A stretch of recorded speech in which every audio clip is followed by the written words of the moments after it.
I want to thank the members for being here early, and, well, on time. And it looks like we have a quorum, so we should be able to proceed fairly quickly. Secretary, will you call the roll? Quirk. Here. Melendez. Gonzalez. Jones Sawyer. Lackey. Present. Lowe. Santiago. Very good. All right. Now our Vice Chair Melendez will present her bill, which is item 4, AB 225.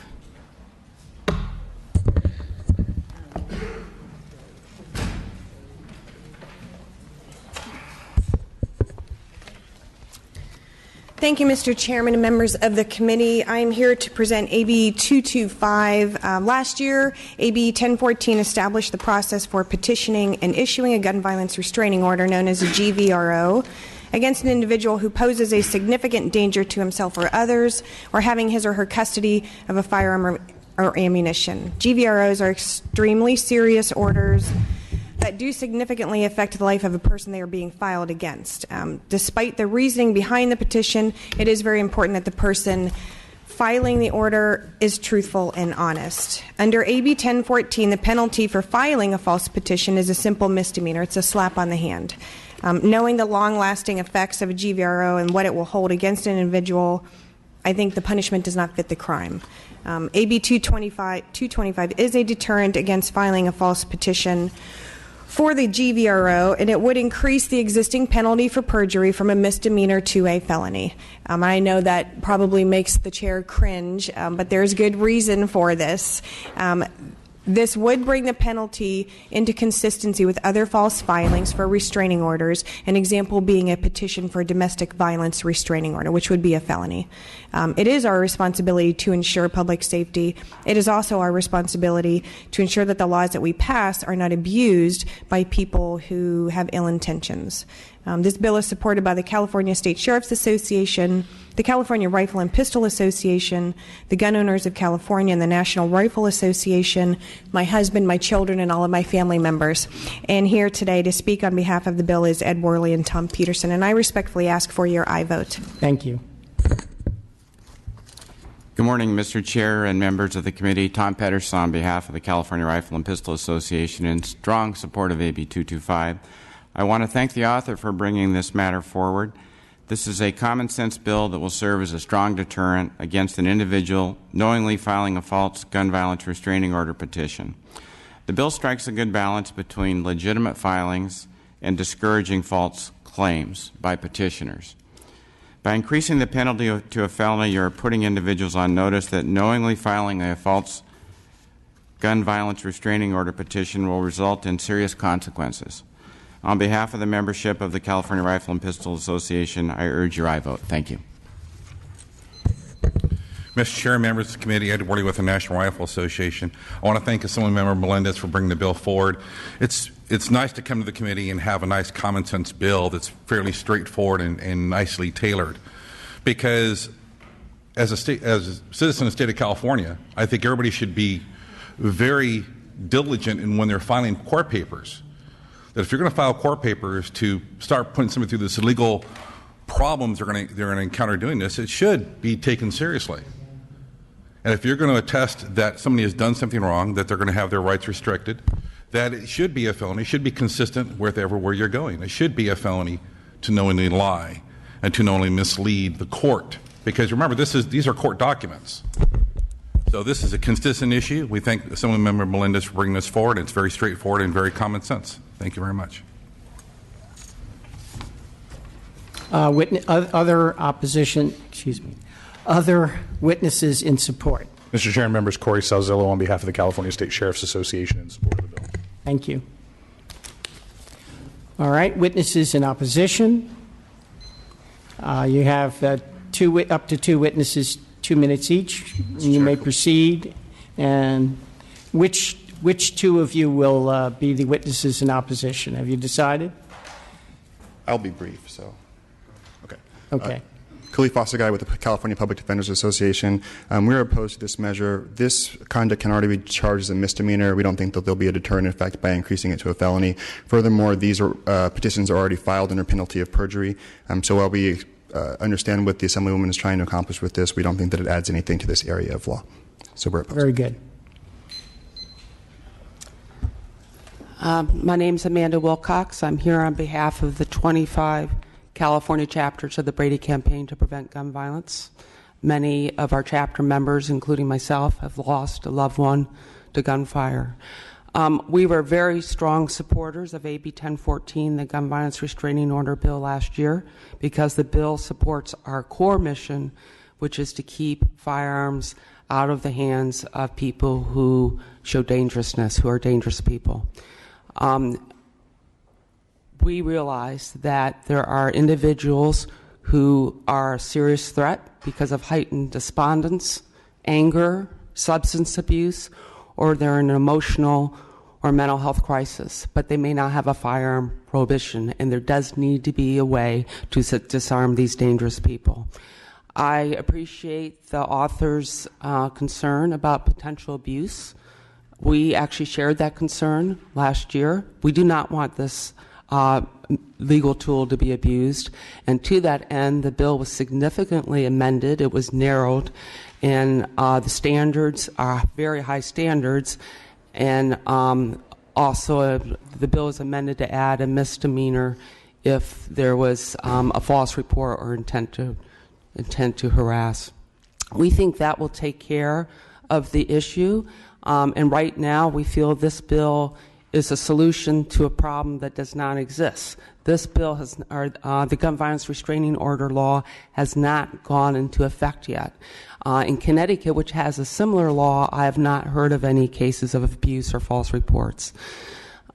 The author mentioned the seriousness of a gun violence restraining order and how much that will impact someone's life. That's true. The worst case scenario, I guess someone would lose the right to have a gun for a year. The alternative, of course, is losing life, and that is forever. So I think that increasing this penalty to felony is really disproportionate to what the crime would be of a false report and what the potential benefit of the bill is. Having the threat of a felony would have a chilling effect on families that are in crisis, searching what to do, taking the big step, a significant step of going to the courts. We need to help families do that, not discourage it. Thank you.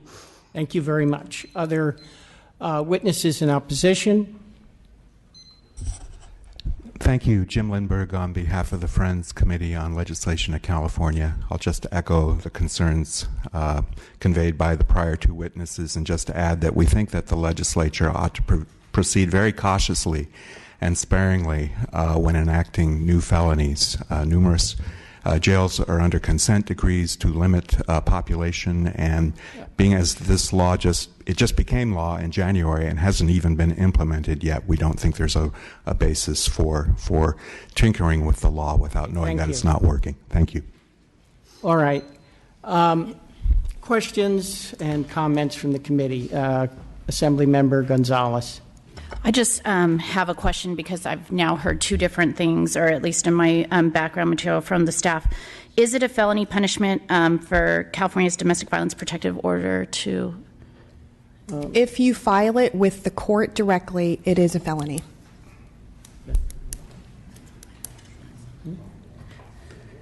It's actually... Wait, so I'm being told by staff that Can staff come and talk to me here? If I could just add, Mr. Chair, if you don't mind, while you're conferring, this is the form that you fill out for requesting a domestic violence restraining order. On the very last page where you sign, it says, I declare under penalty of perjury under the laws of the state of California that the information above is correct and true.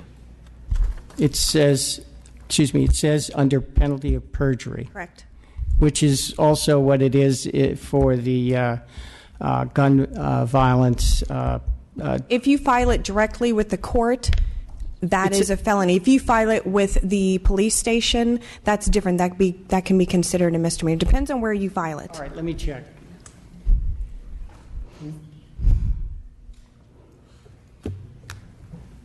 And I should add, while they're conferring, that the bill that I have also, if you file it with the police station, that's a misdemeanor. If you file it with the courts directly, that's a felony. So the distinction is the same. So it would line your belief is it would line it up with the same rules applied for the domestic violence filing. Exactly.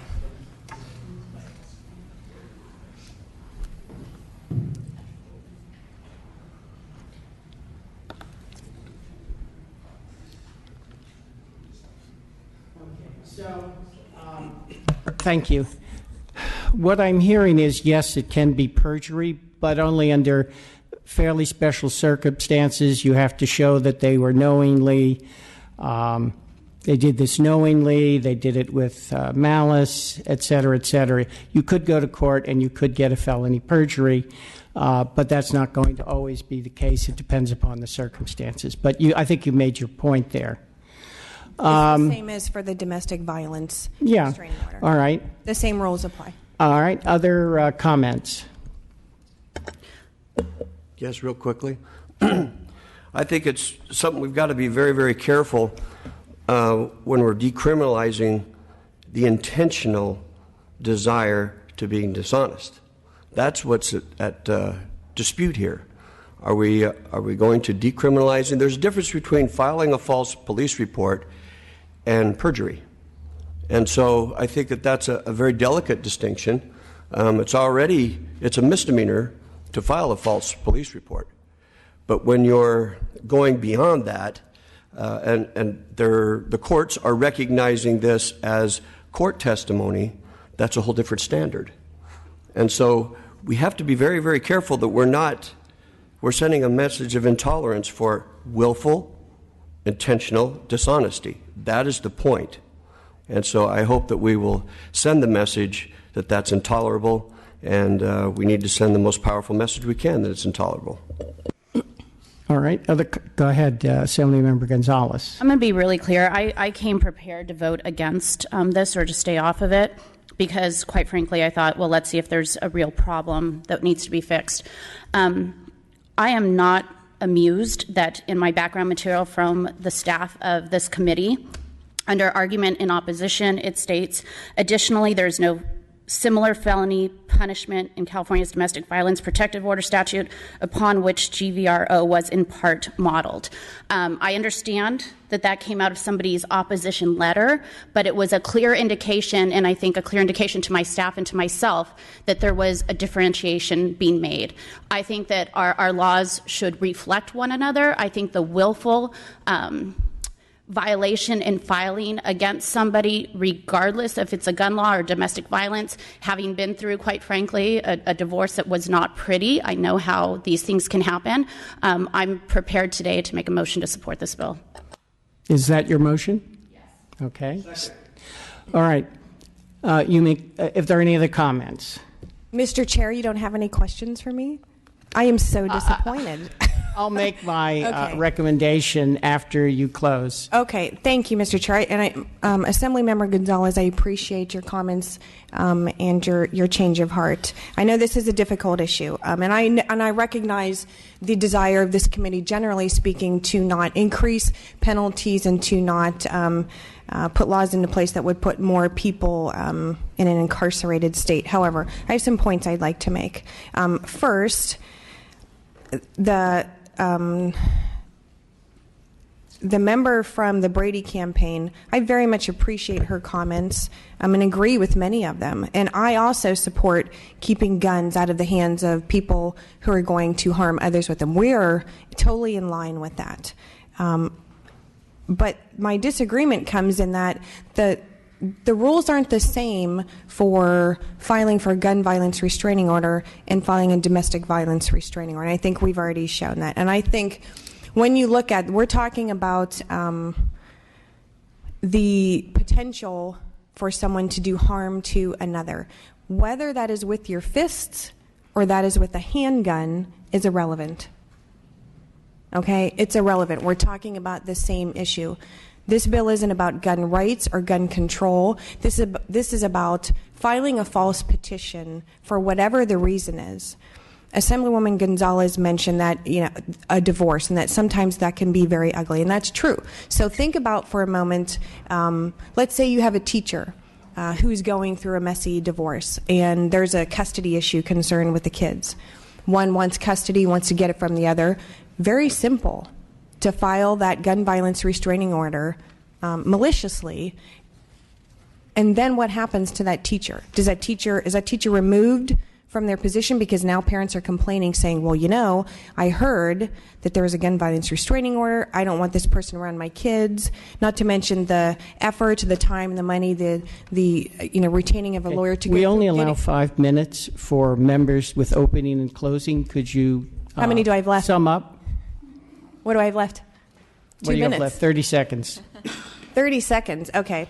Well, I will just again implore you to recognize that this is not a gun right or control issue. This is about the penalty for filing a false complaint, and I would ask that you recognize that it is the same as filing a domestic violence restraining order. There should be no distinction. I don't recall hearing any members of the opposition speaking against having it be a felony if you file a false DV. So I don't understand why they're opposed to it being a felony for a GVRO. Thank you, Mr. Chairman. I respectfully ask for your aye vote. All right. Thank you. So I feel differently as you, and here's the reason why. What we're trying to do with this restraining order on having a gun is to prevent someone who is mentally incapable of handling that gun properly. To tell someone, perhaps a brother or a father, if you can't really prove this is a felony on you, I'm worried that would be a deterrence. Now, it's a misdemeanor as well, and a misdemeanor that can be punished, and I think that is adequate deterrence against making a false claim. And I will now ask the committee to vote no on this issue with me, and we'll see what happens. Madam Secretary, you may call the roll. The motion is due passage to appropriations. Quirk? No. Quirk, no. Melendez? Aye. Melendez, aye. Gonzalez? Gonzalez, aye. Lackey? Aye. Lackey, aye. Lowe? No. Lowe, no. Santiago? No. Santiago, no. So the measure fails on a 3-3 vote. You're welcome to ask for reconsideration when we have a full committee. I will certainly do that. Thank you, Mr. Chair. Very good. Thank you, Madam Vice Chair. What was that? Unanimous consent. Okay. So we need unanimous consent. Does anyone object to reconsideration? Very good. We'll break this up again. So we're done.